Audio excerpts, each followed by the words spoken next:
Hello विद्यार्थी मित्रों, नमस्कार। जय मा महादेव। तन्ना एज्युकेशनल केम्पस गोंडल। विद्यार्थी मित्रों, આપણે પાઠ 5 વનવાસી વિચરતી જાતિ અને સ્થાનિક સમુદાય કે જેનું સ્વાધ્યાયપોથીનું વર્ક છે કરી રહ્યા હતા। જે તમે તમારા સ્વાધ્યાયપોથી છે એમાં સારા અક્ષરે વ્યવસ્થિત વર્ક છે કરેલું હશે। વિદ્યાર્થી મિત્રો, તમને કહેવામાં આવે છે કે સાથે સાથે પાકું પણ કરતા જાઓ, જેથી કરી અને આગળ છે એ તમારે તકલીફ પડે નહીં અને વર્ક બધું સાથે કરવું ન પડે, માટે વ્યવસ્થિત વર્ક જે આવે છે એ કરવાનું છે। વિદ્યાર્થી મિત્રો, પ્રશ્ન 1 વિકલ્પો, પ્રશ્ન 2 ખાલી જગ્યા અને પ્રશ્ન 3 ખરા ખોટા છે એ આપણે જોઈ ચૂક્યા છીએ। હવે પ્રશ્ન 4 પ્રશ્ન જવાબ છે એ આપણે આગળ વર્ક કરવાનું છે, જે તમારે તમારી સ્વાધ્યાયપોથીમાં સારા અક્ષરે લખવાનું છે, સાથે સાથે પાકું પણ કરવાનું છે। ખાસ સૂચના, અક્ષર સારા અને જોડણીની ભૂલ છે એનું ખાસ છે એ ધ્યાન રાખવું। તો આગળ આપણે પ્રશ્ન નંબર 4 જોઈએ। પ્રશ્ન નંબર 4, નીચેના પ્રશ્નોના 1-2 વાક્યોમાં ઉત્તર આપો, એટલે કે 1-2 વાક્યોમાં આપણે ઉત્તર આપવાના છે। તો પહેલો પ્રશ્ન જોઈએ। જનજાતિના સભ્યો પોતાનું જીવન કેવી રીતે જીવતા હતા? જનજાતિના સભ્યો છે એ પોતાનું જીવન કેવી રીતે જીવતા હતા? તો લખીએ, જનજાતિના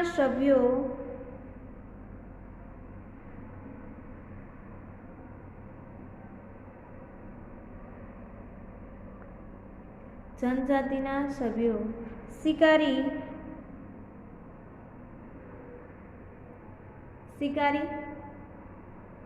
ત્યારબાદ ખોરાક સંગ્રહખોર,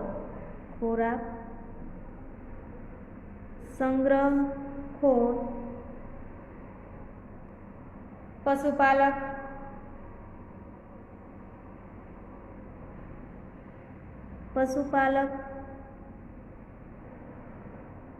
તરીકે તથા અંશે ખેતી કરી, તરીકે તથા થોડે અંશે ખેતી કરી પોતાનું જીવન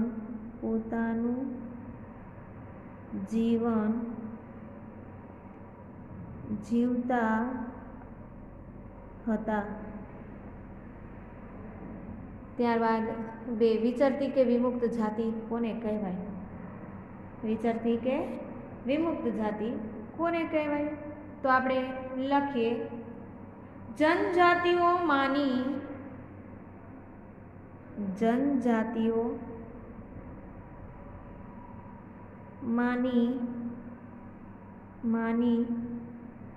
કેટલીક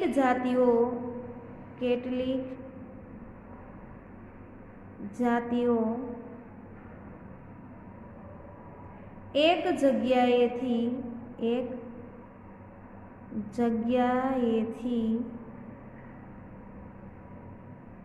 બીજી જગ્યાએ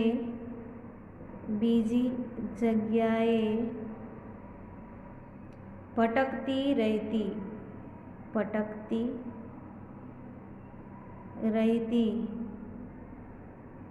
જે વિચરતી કે વિમુક્ત જાતિ કહેવાય છે। ત્યારબાદ પ્રશ્ન નંબર 3, જનજાતિઓ ક્યાં નિવાસ કરતી? તો લખીએ, જનજાતિઓ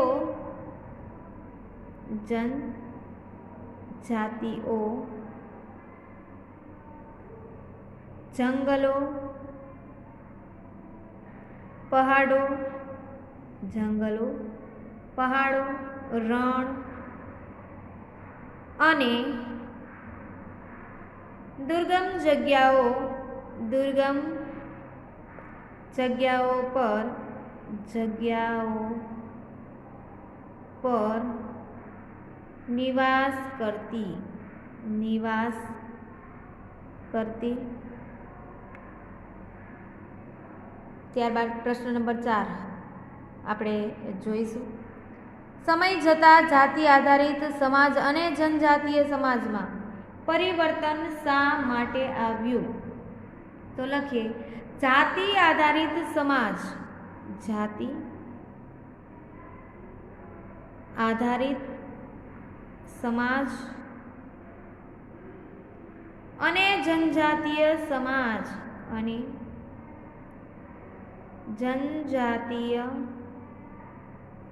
સમાજ વિવિધ જરૂરિયાતો માટે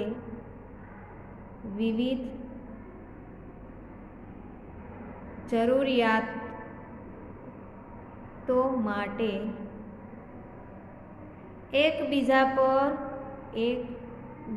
પર નિર્ભર હતો। ક્યારેક તેમની વચ્ચે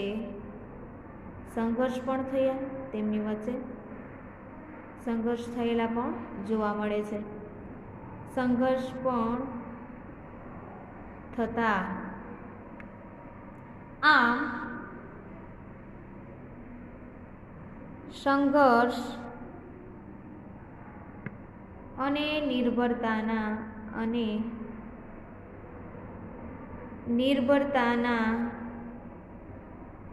સંબંધને કારણે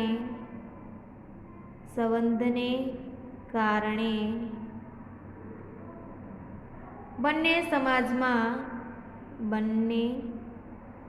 સમાજમાં ધીરે ધીરે પરિવર્તન આવ્યું।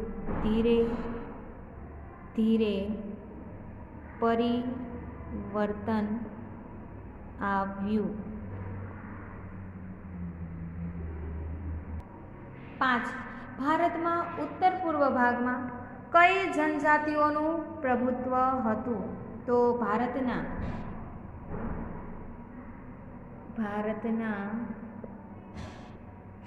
ઉત્તર પૂર્વ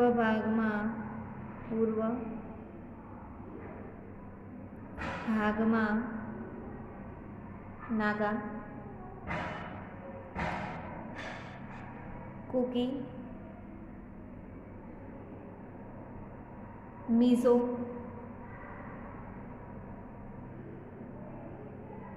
અહોમ અને અન્ય જાતિઓનું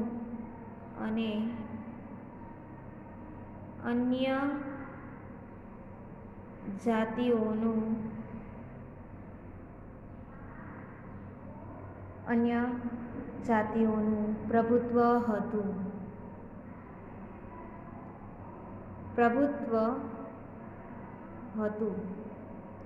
ત્યારબાદ 6 મુગલ સેના માટે વણજારા શું કાર્ય કરતા? મુગલ સેના જે હતી એના માટે વણજારાઓ છે એ શું કાર્ય કરતા? તો યુદ્ધ દરમિયાન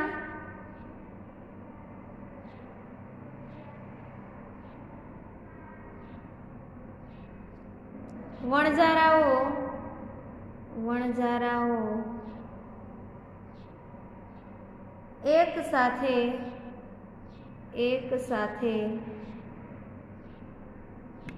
ઘણા બળદોની પોઠ દ્વારા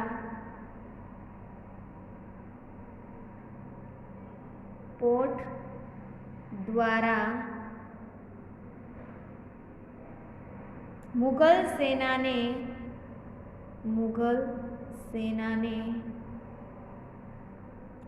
અનાજ અને અન્ય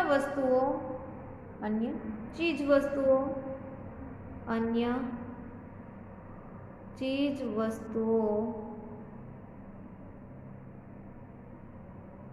પૂરી પાડતા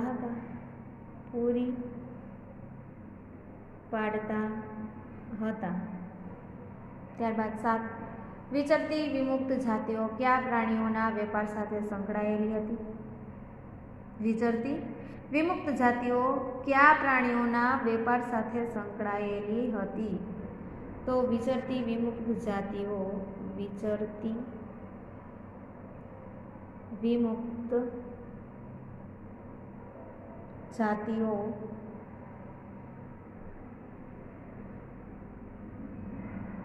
ઘેટા બકરા, ઘેટા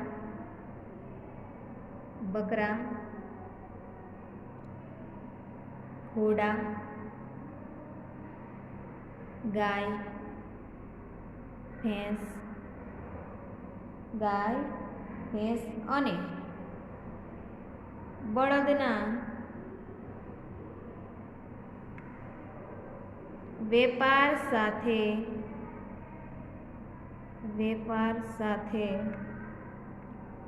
સંકળાયેલી હતી.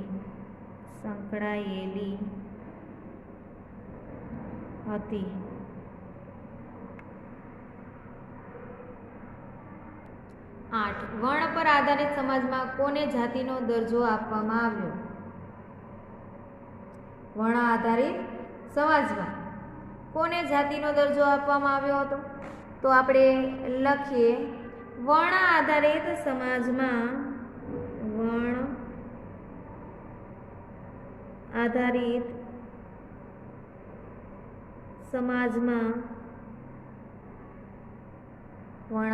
સમાજમાં વિશિષ્ટ કૌશલ્ય ધરાવતા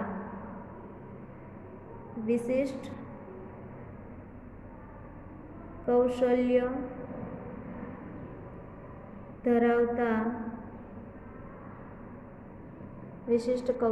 કૌશલ્ય ધરાવતા સમુદાયને જાતિનો દરજ્જો આપવામાં આવ્યો.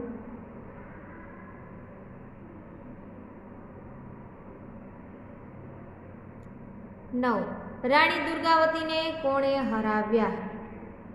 રાણી દુર્ગાવતીને કોણે હરાવ્યા?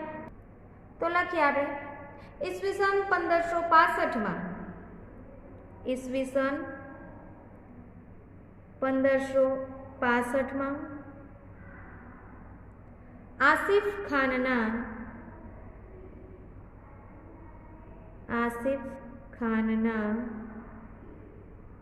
નેતૃત્વ હેઠળની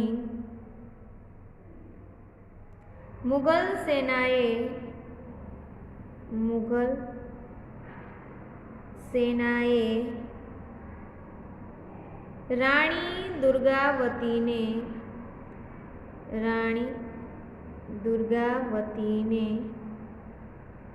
હરાવ્યા હતા.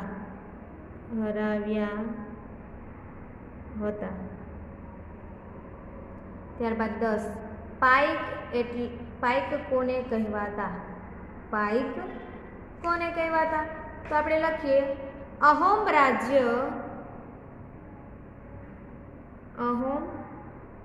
રાજ્ય બળજબરી પૂર્વકના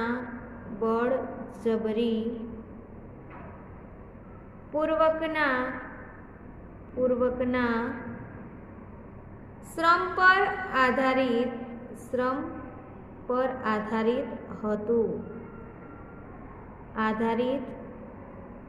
હતું.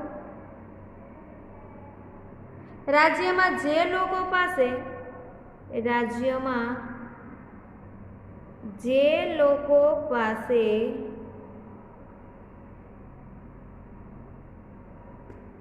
રાજ્ય માટે બળજબરી પૂર્વક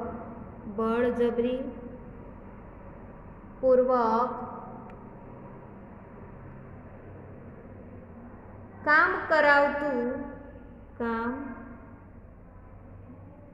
કરાવતું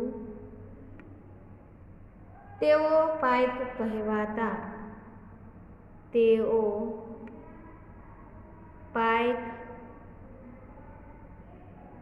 કહેવાતા. ત્યારબાદ પ્રશ્ન નંબર 11, અહોમ કુળ શા માટે તૂટી ગયા? અહોમ કુળ શા માટે તૂટી ગયા? અહોમ કુળમાં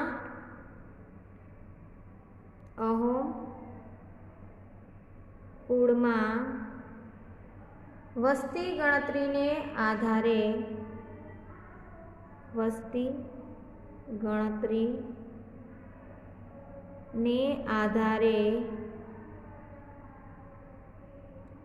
સ્થાનાંતર કરવામાં આવતું.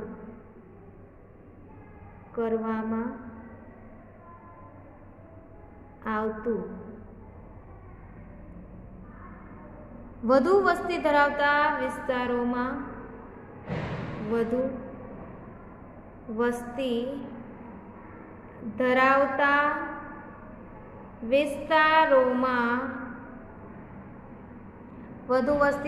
વિસ્તારોમાં ઓછી વસ્તીવાળા વિસ્તારોમાં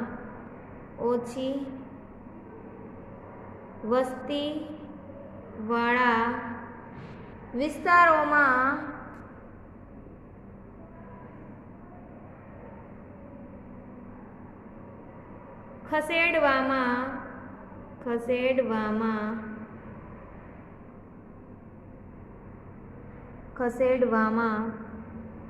અહોમ કુળ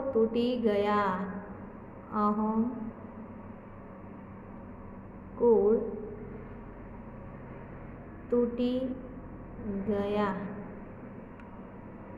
ત્યારબાદ પ્રશ્ન નંબર 12, અહોમ જનજાતિના પુરુષો શું કાર્ય કરતા હતા?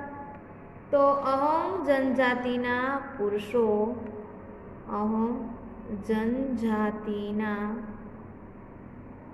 પુરુષો યુદ્ધના સમયે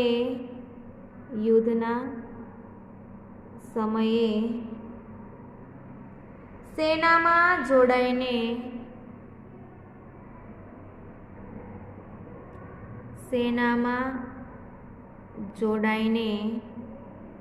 યુદ્ધ કરતા અને અન્ય સમયમાં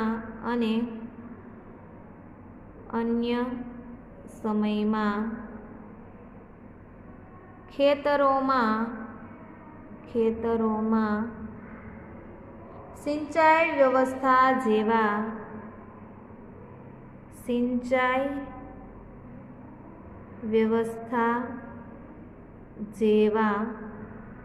સાર્વજનિક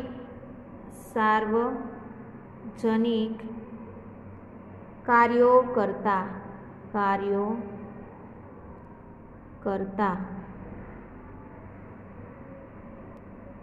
પ્રશ્ન નંબર 13, અહોમ સમાજમાં ખેલ કોને કહેવાતું? તો લખીએ, અહોમ સમાજ કુળમાં વહેંચાયેલો હતો. અહોમ સમાજ કુળમાં વહેંચાયેલો હતો.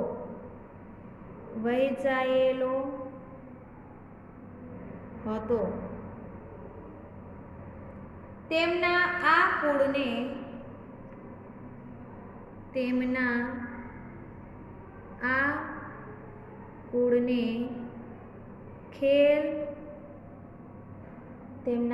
આ કુળને ખેલ કહેવામાં આવતું. ત્યારબાદ પ્રશ્ન નંબર 14, ગોંડ અને અહોમ લોકોમાં શું સમાનતા હતી? ગોંડ અને અહોમ જે હતા એ લોકોમાં શું સમાનતા જોવા મળતી હતી? તો આપણે જોઈએ, ગોંડ અને અહોમ જનજાતિમાં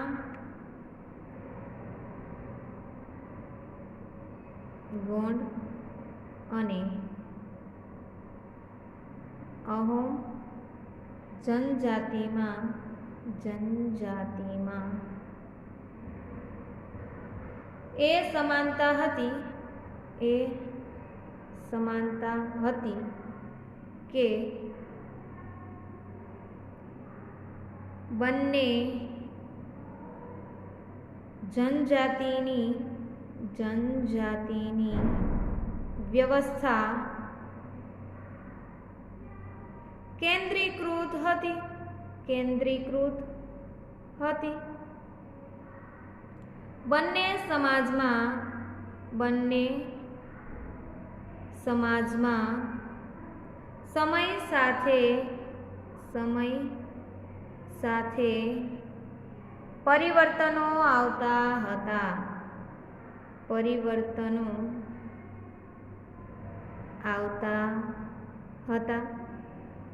વિદ્યાર્થી મિત્રો, અહીંયા આપણે પ્રશ્ન 4 પ્રશ્ન જવાબો પૂર્ણ કરીએ છીએ. ત્યારબાદ હવે આપણે જોડકા જોઈએ. પ્રશ્ન નંબર 7 જોડકા જોડો. વિભાગ અ કે જે પ્રશ્ન છે. વિભાગ બ કે જેમાં પ્રશ્ન અની સામે આવતા જવાબો આપેલા છે, જે સામે આપણે સાચા જવાબ લખવાના છે. પેલું એ ઝારખંડ, તો એની સામે આવશે સી, ચેર જનજાતિના લોકો ઝારખંડમાં વસે છે. તો લખીએ આપણે સી. ત્યારબાદ 2 દક્ષિણ ભારત, તો દક્ષિણ ભારતમાં મારવાડ જનજાતિ વસે છે, તો ત્યાં લખીશું આપણે ડી. ત્યારબાદ 3 પંજાબ, તો ખોખર જનજાતિ વસે છે. ત્યાં પંજાબમાં ખોખર જનજાતિ વસે છે, તો આપણે એ કરીશું. ત્યારબાદ 4 કર્ણાટક અને મહારાષ્ટ્ર, તો છેલ્લું છે એ બી વધેલું છે, તો માટે કોળી અને બેરાદ જનજાતિ છે એ ત્યાં વસે છે, તો માટે આપણે બી કરીશું. જોડકા નંબર 2 ગંડક ટંગા, તો એની સામે આવશે ડી. 70,000 ગામડા તેમાં આવેલા છે, માટે ડી લખીશું. ત્યારબાદ વર્ષાસન, તો એની સામે આપણે એફ કરીશું, ડાંગ દરબાર. ત્યારબાદ 3 શ્રમિક, તો એની સામે આવશે પાઇક, એ પાઇક. 4 અમનદાસ, તો એની સામે આવશે બી સગ્રામ શાહ. 5 ખોખર જનજાતિ, તો એની સામે આવશે સી પંજાબ. 6 બલોચ, તો એની સામે આવશે ઈ નાના કુળોમાં વિભાજિત. વિદ્યાર્થી મિત્રો, અહીંયા આપણે પ્રશ્ન નંબર 7 પૂર્ણ કરીએ છીએ. સાથે સાથે પાઠ 5 વનવાસી, વિચરતી જાતિ અને સ્થાનિક સમુદાય પણ પૂર્ણ થાય છે, જે તમારી સ્વાધ્યાય પોથીમાં વ્યવસ્થિત લખવાનું છે. સાથે સાથે પાકું પણ કરવાનું છે. ખાસ સૂચના વિદ્યાર્થી મિત્રો, જોડણીનું ખ્યાલ રાખવાનો છે, અને ત્યારબાદ સ્વાધ્યાય પોથીનું વર્ક છે એ વ્યવસ્થિત પૂર્ણ કરવાનું છે. જય મા મહાદેવ.